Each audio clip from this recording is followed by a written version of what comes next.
everyone. Now, as this is a sort of big Help Out Monday, I thought I'd just help out everyone with helping people feel more creative and talk about character motivations. That said, because social norms will be discussed, yeah, there's probably going to be a bit of mention of sex and sexuality and loving relationships and masculinity, that sort of thing. Parents, you may want to view this video before you show it to your kids. Well, all that out of the way, let's play.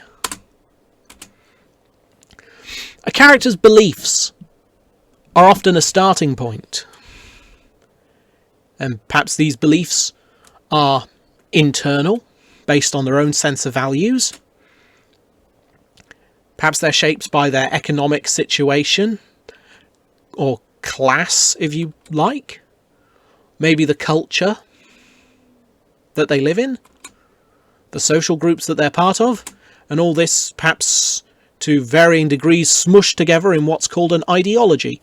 But don't worry, we're not going to talk much more about that, because I'm going to put that in a separate video based around writing politics and the politics of writing. But why do I feel that this is all missing? Because, yeah, these are all valid ways of basing your character. Trouble is, I feel that there's a bit that's missing in this discussion. The context in which your character is in. The community. The people around them. In a way, community's kind of a character as well. It has norms, values, expectations, like regular life of a given community, collection of given communities that all stack into each other and intersect. And these will all affect your character's motivations. Not necessarily directly, but, you know, how much their motivations are easily achievable, or how much they are at odds with those around them. That's what we might call norms. Let's talk about norms. First off, to give you an idea, let's talk about the norms in our world. You know, the norm that you're expected to just rise up bright and early to get on with busying your day. To look kind of desirable. Sort of something people want to look at. While remaining in this very sort of, how you put it, closed off. You know, hiding away one's true self. Not expressing oneself to avoid, you know, risk, as it were. The risks of being more exuberant or expressive or anything. And speaking of which, to get a nice, clean job, you know,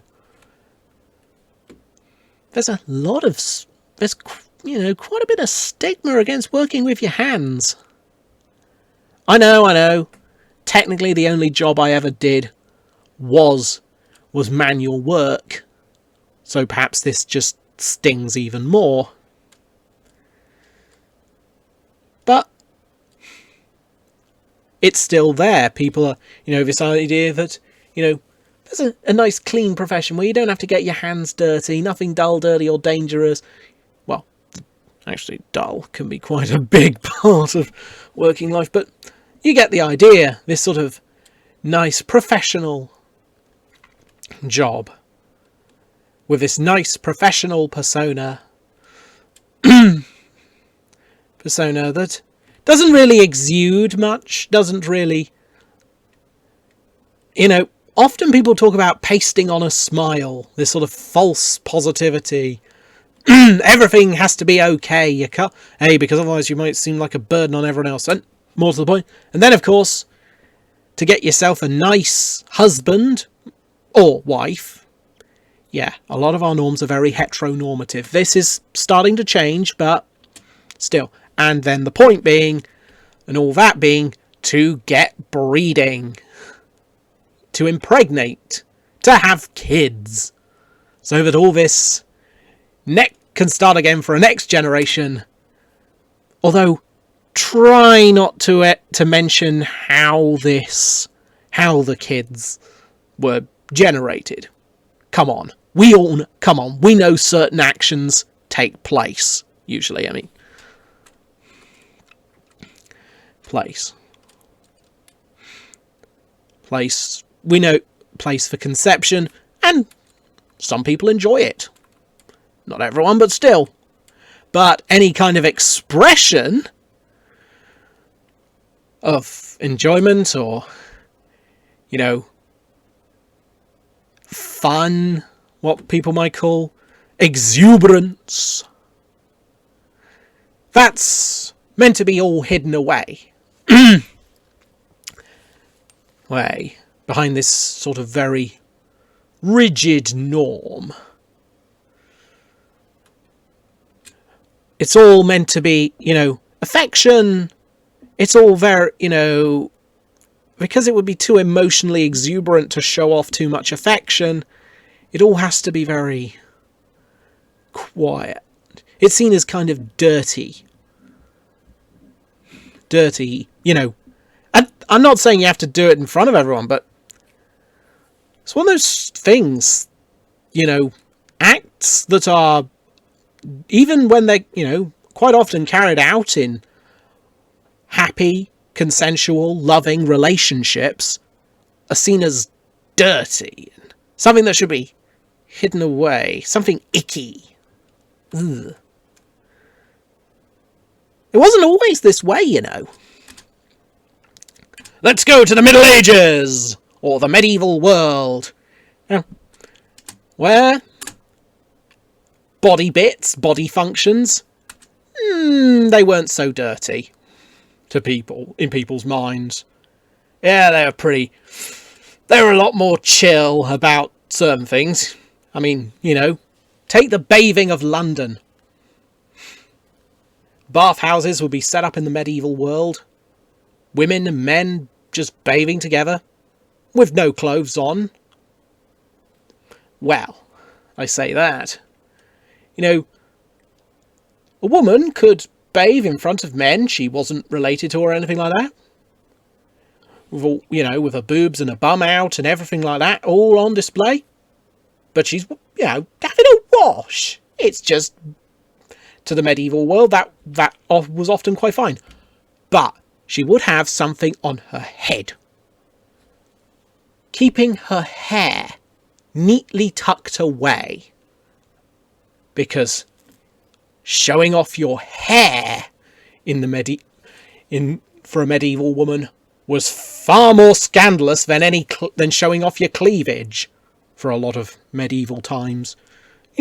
Obviously, we're talking a whole 1,000-odd years, so years in a society as big, if not bigger, than the current European Union.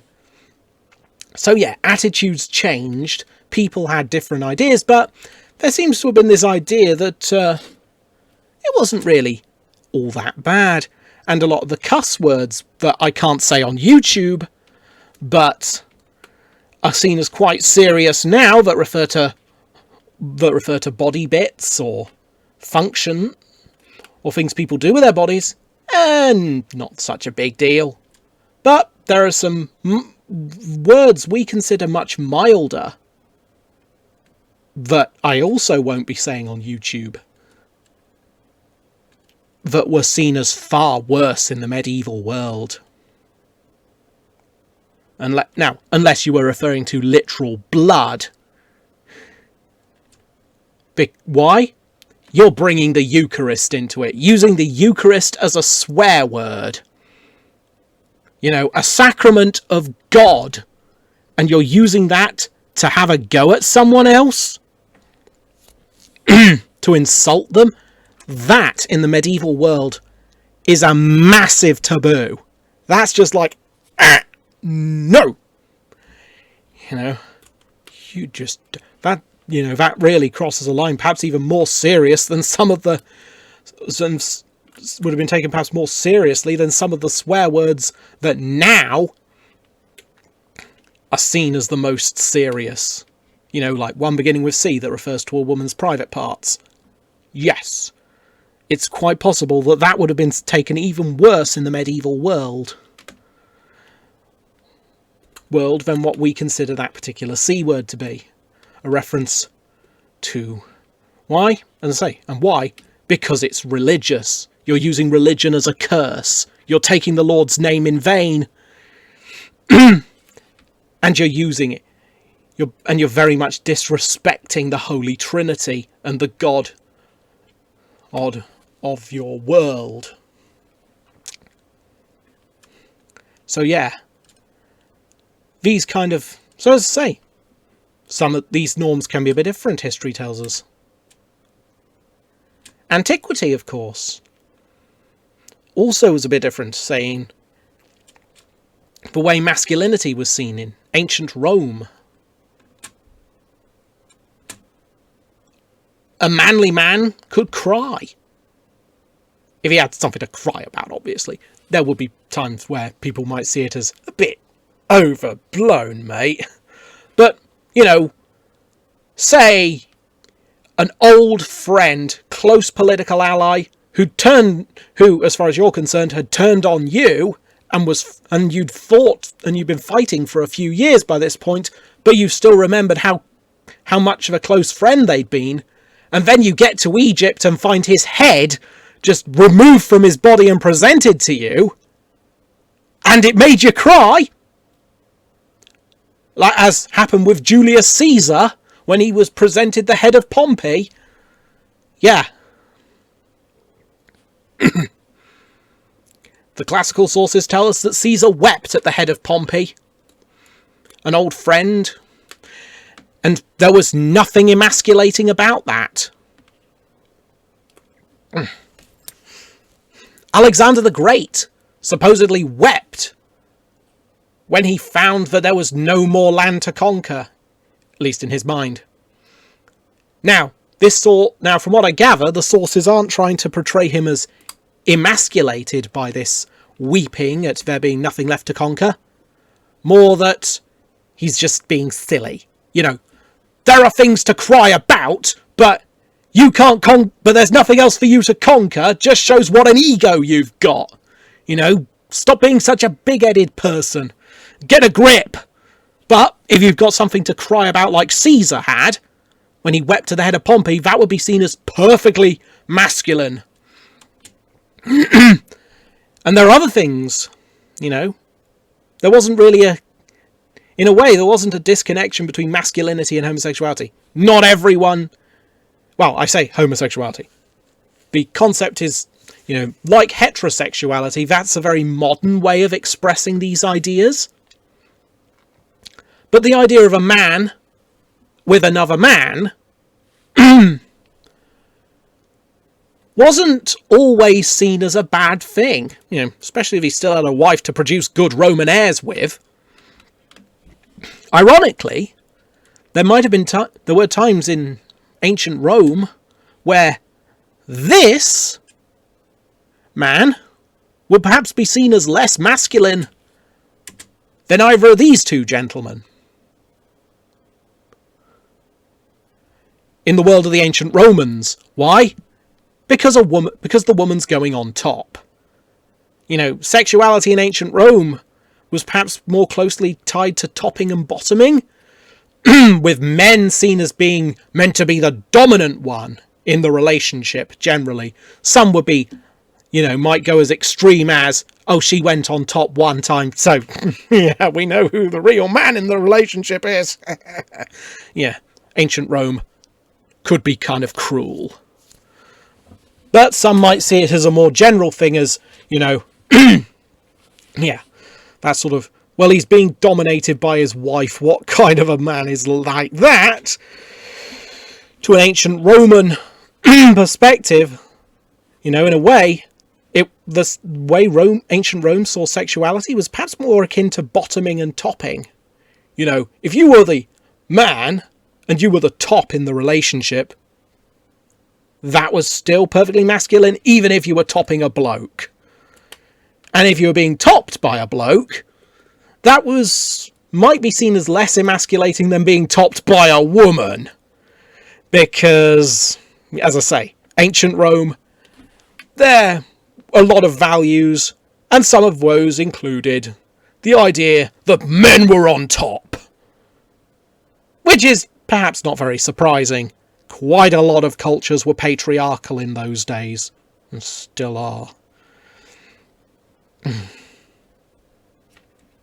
But that's the point. And of course, there might be some who disagree with it for various other reasons. And people who believe different things, because of course, as I say, even if we separate off the Byzantines, which I do partly for ease of communication, ancient Rome was still 1,000-odd years or more, from about 700 BC to 500 AD. As I say, cutting off the Byzantines, just for ease of communication, so we all know what we're talking about. But even with that caveat, that's still more than 1,000 years where people's ideas, beliefs, mores can change, develop, and there's a lot more nuance to some of these ideas. And when you're world building, that's something to consider. The fact that your world will have, even at the same time and place, different people with different moralities, different norms, different social expectations. And if you want your world to have more depth, adding these flavours of nuance, with people who have different values, different attitudes. You know, some people might see a certain couple and be like, who cares? And others might think it's an affront to nature. Others might think it's something that we should be shoving out and celebrating in front of everybody. And there's so many ways people can express and feel, which brings us on to morality. What is your character's morality? Because, well, your pure evil villain is great fun. But having someone who is pure evil can mess with the tone of your writing. Why? Because it'll make the work seem less serious. Is this a problem? No! There's nothing wrong with writing that isn't serious. But if you want to write something serious, it may be harder to have a pure evil villain. Or at least having them as front and centre. You know, if you don't go into the bad guy's motivation too much, you can probably get away with it more, but I digress. And you might be wondering why it can make the character seem less serious. Well, thing is, there's something about people.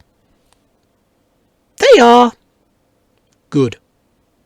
Or at least, they want to be good. People like being good. And have an innate sense of right and wrong, at least in what we might call lower order morality.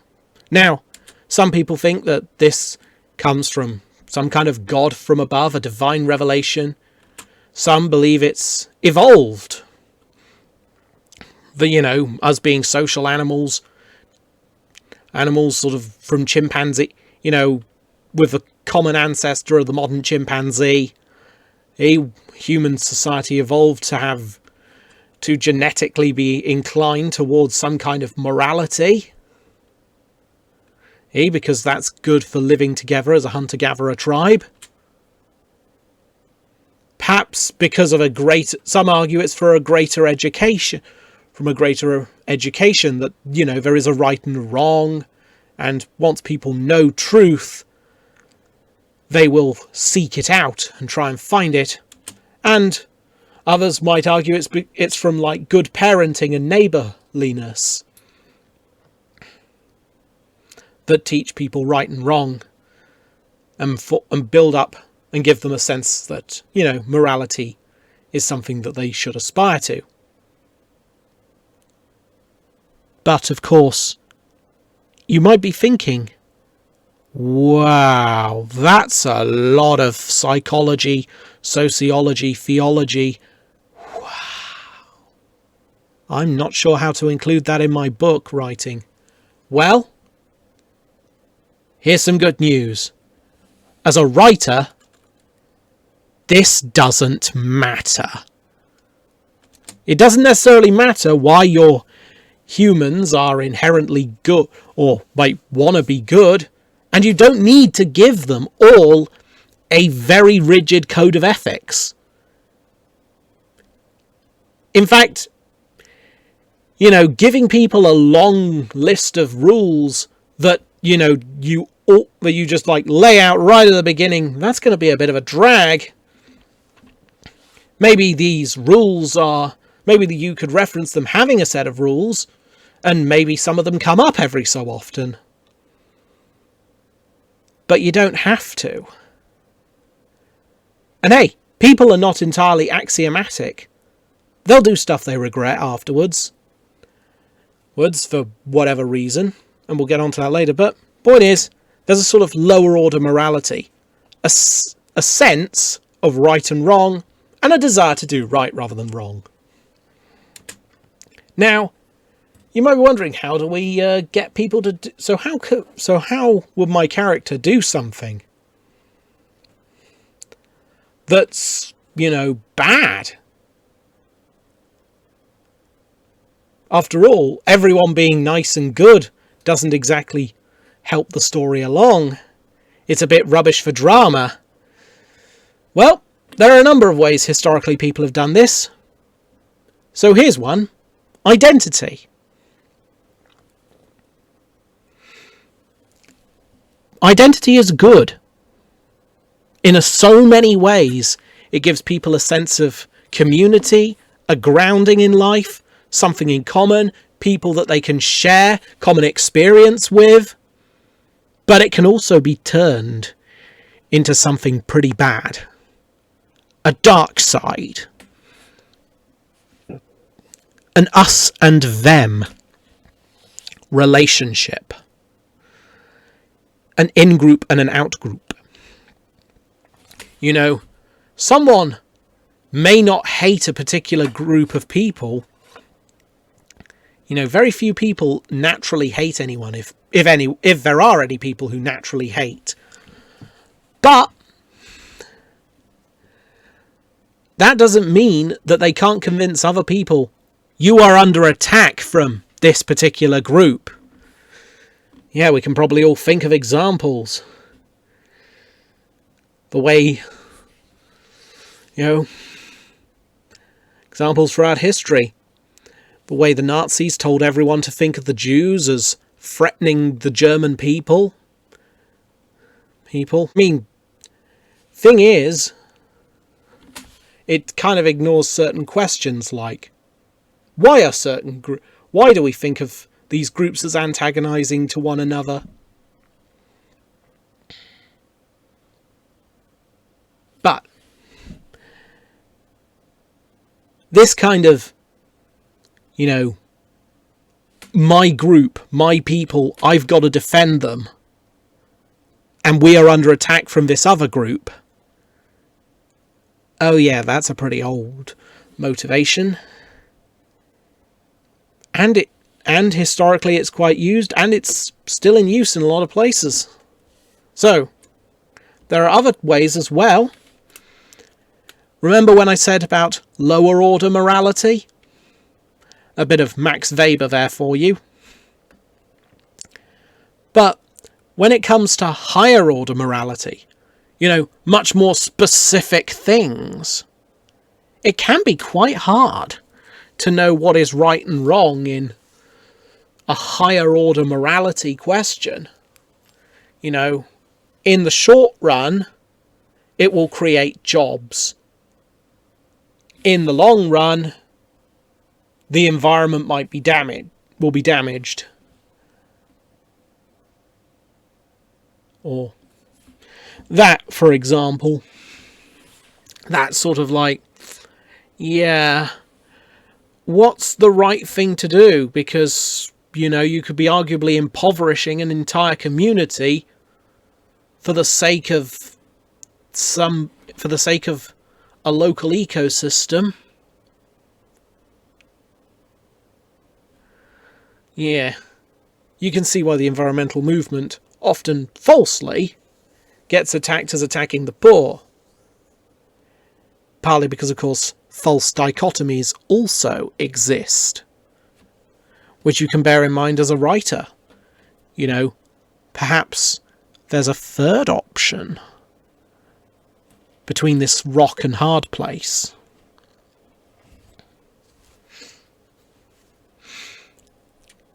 I'll get more into that when we talk about politics, but I just thought I'd better let you all know.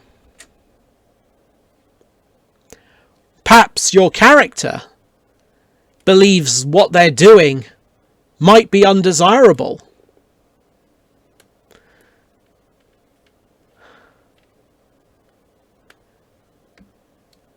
But they believe it's part of a greater good.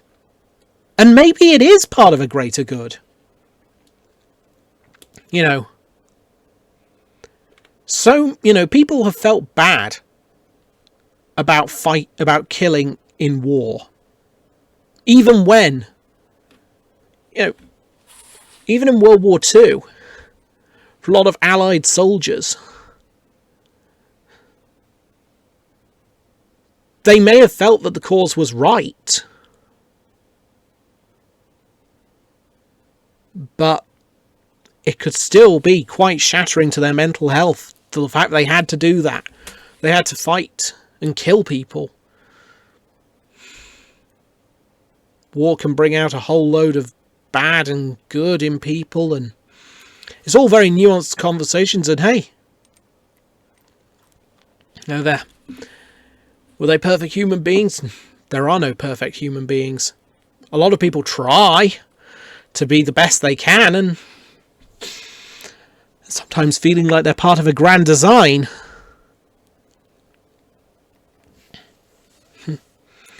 You know, that this is a greater good. Whether it's a real or false greater good, your writers can do that, but lest we forget. Perhaps it's a leader. Someone with, I believe Nietzsche would have described as charismatic authority.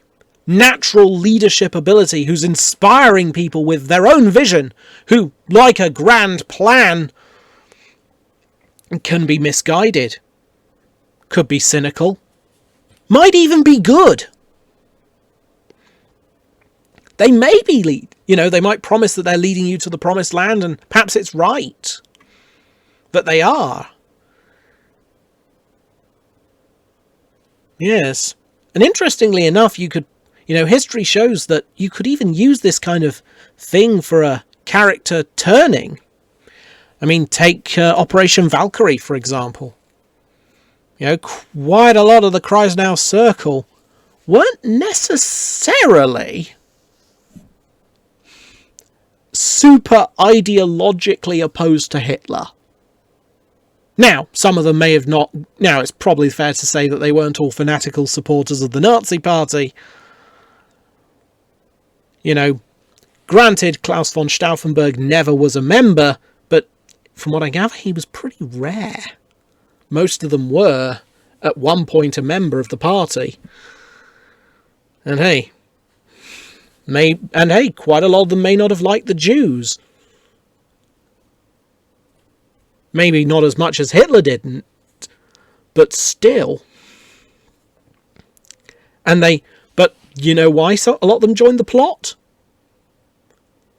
Because they thought that the war was lost and that they're, and depending on the motivation, depending on how you interpret their actions, because history is quite interpretive, that they felt that the best thing for Germany, or for their own positions within the new Germany, was to kill Hitler and negotiate peace with the Western Allies.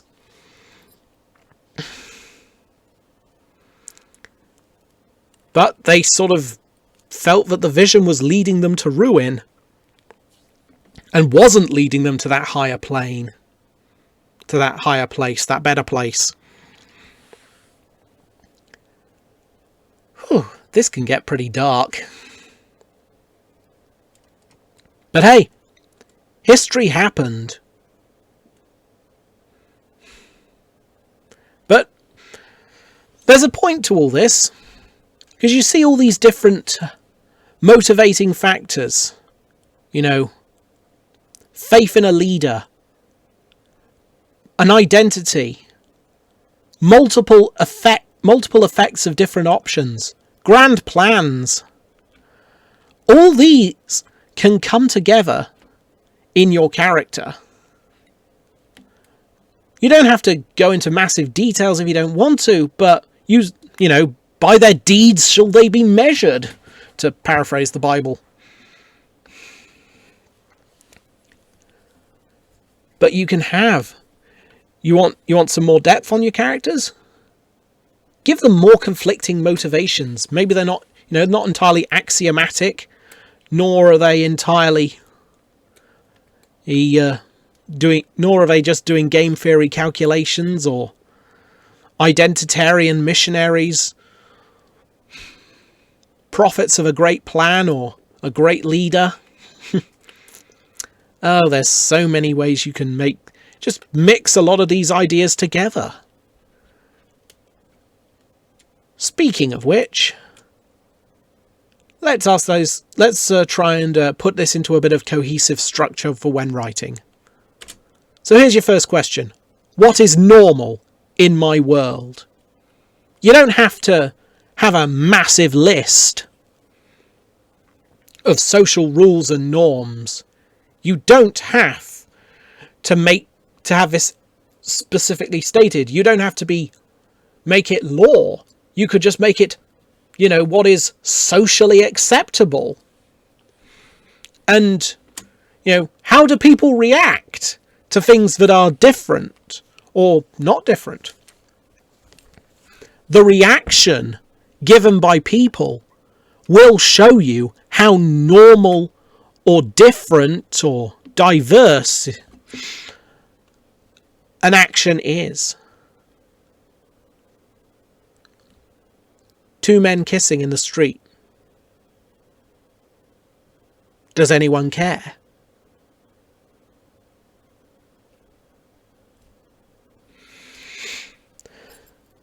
A black man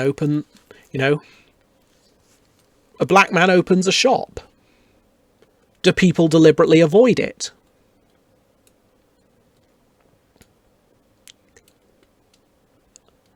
A woman is a CEO of a company. Do other people do business with her?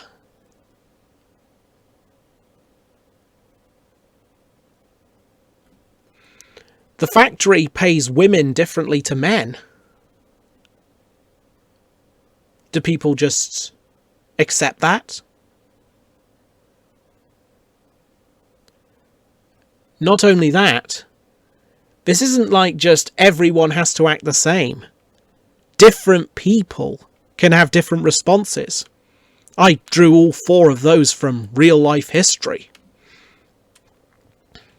where people have had these kind of things and thought about these issues. So here's a question. So what is expected of a person living in this world? Are they expected to just be a good wife and mother? A strong man who his woman can depend on to go out, win bread and keep her in the manner to which she is accustomed? Are people expected to live in a closet? The closet, rather. Can people celebrate their emotions publicly? Can they do it, but only in certain places or at certain events and festivals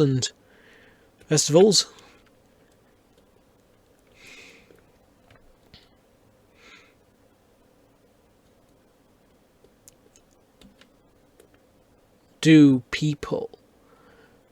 And yeah. And hey, can someone expect a wage that is the same as people who have different identities to them? Hey, I've seen the movie Made in Dagenham. And so, here's that thing. Does my character want what their community expects of them? So when you're coming up with a character, are they like what your people around them want? Are they going to stand out? How do they stand out? Now, here's the question. Is the difference between what my character wants and what my community that they're in expects reconcilable? After all, they don't have to be an unstoppable force against an immovable object, with one either breaking and collapsing or holding out and destroying the other. Middle ground can be done, or quote-unquote middle ground. Not always, especially if it's matters of life and death. But sometimes, and of course the question is, are reconcilable options acceptable to the characters or communities? And will they be could they be reconciled? Will be part of that question. And would they accept how much compromise are they willing to accept between their wants and what the other side wants?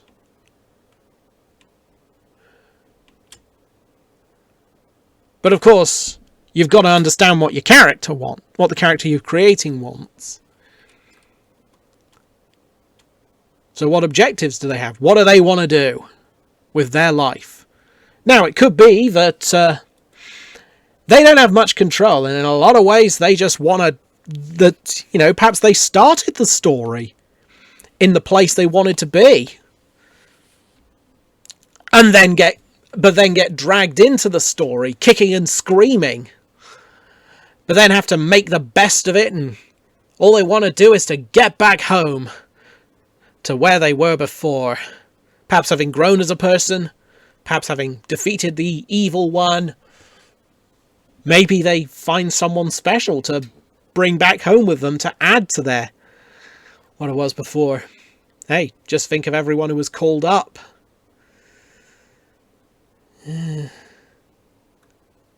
Of course, it doesn't have to be a warlike situation, but,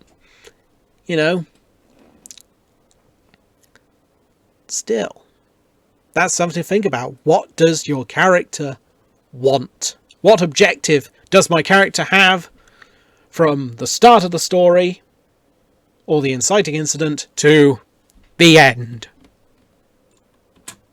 And what is in their power and what is not in their power to achieve that aims?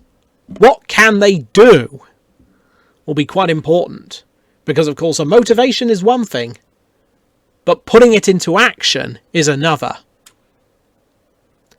Well, thanks for listening. Hope you enjoyed this episode, and I just want to say it was lovely having you here.